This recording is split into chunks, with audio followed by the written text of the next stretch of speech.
गौतम बुद्ध के शिष्य आनंद की कहानी। एक बार आनंद भिक्षाटन के लिए एक नगर में पहुंचते हैं। बहुत देर चलने के बाद उन्हें तेज प्यास लग जाती है, जिसके कारण वो एक कुएं के पास जाते हैं जहां पर कुछ स्त्रियां पानी भर रही होती है। वो उन्हें स्त्री से कहते हैं कि कृपया आप हमें पानी पिला दें, क्योंकि हमें बहुत तेज प्यास लगी हुई है। उनमें से एक स्त्री आनंद को पानी पिलाती है और वो स्त्री आनंद के रूप को देखकर पूरी तरह से मनमोहित हो जाती है। मन ही मन सोचती है कि यदि मुझे विवाह करना है तो इसी व्यक्ति से करना है, क्योंकि इतना सुंदर व्यक्ति मैंने आज तक नहीं देखा था। आनंद एक राजकुमार थे, जिसके वजह उनकी सुंदरता स्वाभाविक थी।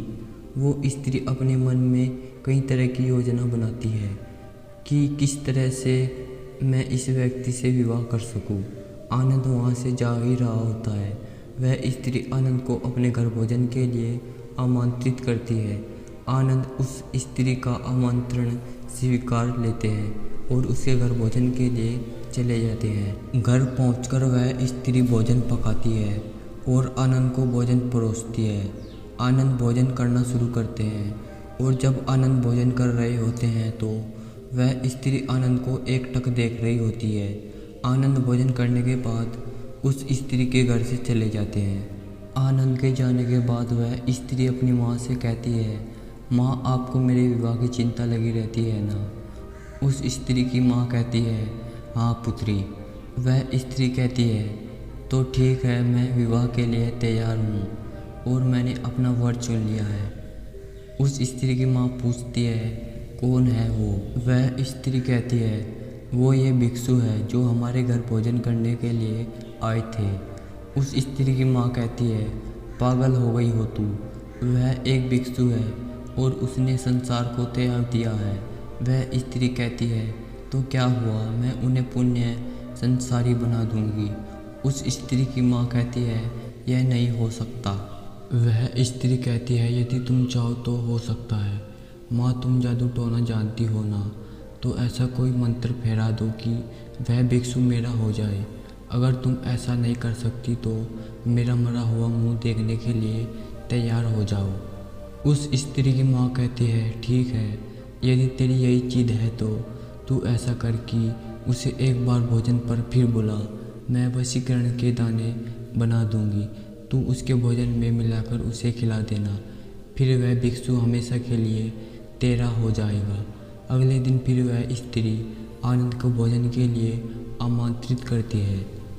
आनंद उस स्त्री की बात मान लेता है और उसके घर जाकर भोजन ग्रहण करने लगता है। उस स्त्री ने पहले से भोजन में वशीकरण के दाने मिला रखे होते हैं, जिसके कारण आनंद बेसुध हो जाता है। आनंद के बेसुध होते ही वह स्त्री आनंद के साथ गद्र विवाह की तैयारी में लग जाती है। वहाँ बुद्ध के पास भिक्षाटन कर सभी भिक्षु लौट आते हैं, परंतु आनंद नहीं लौटता है।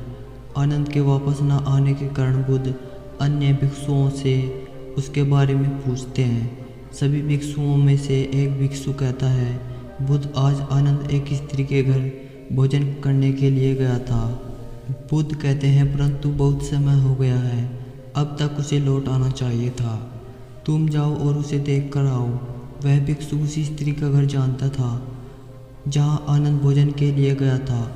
वह भिक्षु सीधा उसी स्त्री के घर पहुँचता है और देखता है कि वह स्त्री आनंद के साथ गद्र विवाह की तैयारी कर रही थी।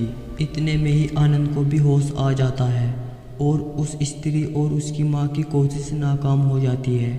वह भिक्षु आनंद और उन दोनों माँ बेटों को बुद्ध के पास ले जाता है और बुद्ध को पूरी घटना समझाता है। बुद्ध उस स्त्री से यह सब करने का कारण पूछते हैं। वह स्त्री बुद्ध से कहती है, मैं आनंद से प्रेम करती हूँ। बुद्ध उस स्त्री से पूछते हैं, आनंद में ऐसी क्या विशेषता है जिसने तुम्हें इतना मोहित कर दिया है? वह स्त्री कहती है, मुझे आनंद का सब कुछ अच्छा लगता है। उसकी आंखें, उसके नाक, उसके होठ, उसकी चाल, उसकी वाणी और सब कुछ। मैं उसे हर रूप में प्रेम करती हूँ। बुद्ध कहते हैं, आनंद में रूप और गुण तो है जो किसी को भी आकर्षित कर सकते हैं, परंतु क्या तुमने उसका प्रेम से भरा हृदय देखा? क्या तुम जानती हो कि आनंद सर्वाधिक प्रेम किससे करता है? वह स्त्री कहती है, मुझसे तो नहीं करता। बुद्ध कहते हैं, यही तुम चूक गई हो। आनंद तुमसे भी प्रेम करता है, परंतु उसके प्रेम की व्याख्या वह नहीं है जो तुम समझती हो। आनंद स्वतंत्र मुक्त है, उसका प्रेम बहुत गहरा और वह समस्त मानव जाति से प्रेम करता है और ये चेष्टा करता है कि समस्त मानव उस प्रेम के मार्ग पर चल सके। उसका प्रेम उसे चलाता या दुखाता नहीं है, जिस प्रकार तुम्हारा प्रेम तुम्हें चला रहा है। यदि तुम आनंद से सच्चा प्रेम करती हो तो तुम समझोगी और उसके प्रेम में कभी भी बाधक नहीं बनोगी, अपितु उसके प्रेम की ऊंचाइयों तक ले जाने की चेष्टा करोगी। बुद्ध की बात सुन वह स्त्री रोने लगती है और बुद्ध से कहती है, मेरा प्रेम स्वार्थी था और आनंद को अपने आप से बांधना चाहती थी। क्या मैं भी भिक्षु आनंद की तरह प्रेम कर सकती हूँ? और क्या आप मुझे सिखाएंगे ऐसा प्रेम जो निस्वार्थ हो, जो संपूर्ण मानव जाति के लिए हो? बुद्ध कहते हैं, अवश्य सिखाऊंगा। दोस्तों, अगर आपको ये वीडियो अच्छी लगी तो वीडियो को एक लाइक एंड चैनल को सब्सक्राइब जरूर कर देना। तो थैंक्स फॉर वॉचिंग वीडियो।